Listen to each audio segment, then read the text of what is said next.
Tale romance iyon dahil tila natagpuan na ng dating sexy star ang lalaking magmamahal sa kanya habang buhay. Saksi ang juicy noon sa kanilang kasalan. Tumulak pa Amerika ang mag-asawa upang doon buuin ang kanilang pamilya. Pero marami ang nagulat na wala pang isang taon ay nagbalik na si Claudia sa Pinas. Umugong ang espekulasyon na hiwalay na ang dalawa dahil hindi kasama ni Claudia si Andy nang bumalik siya sa bansa. Mas lalong lumakas ang haka-hakang hiwalay na ang dalawa dahil nakikita di umano si Claudia na naghahappy-happy sa bars kasama ang mga kaibigan. Pero lahat ng ito ay pinabulaanan nila.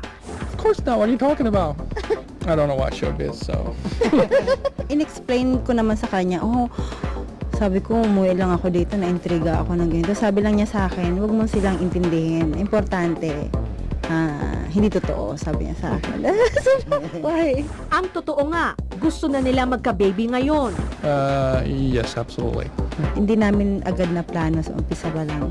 Nag-request ako na sana bigyan mo rin ng time yung pagpapamilya kasi sabi ko nga, kung meron tayong malaking bahay, meron tayong lahat, para kanino yung pinagsusumikapan natin, para saan yung malaking bahay, para saan yung kwartong 10, ganun karami.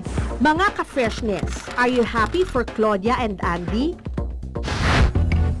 Of course, syempre masaya tayo. Sino ba hindi sasaya doon? Nakita naman natin very happy sila ng kanyang Ang fierce mo asawa. doon.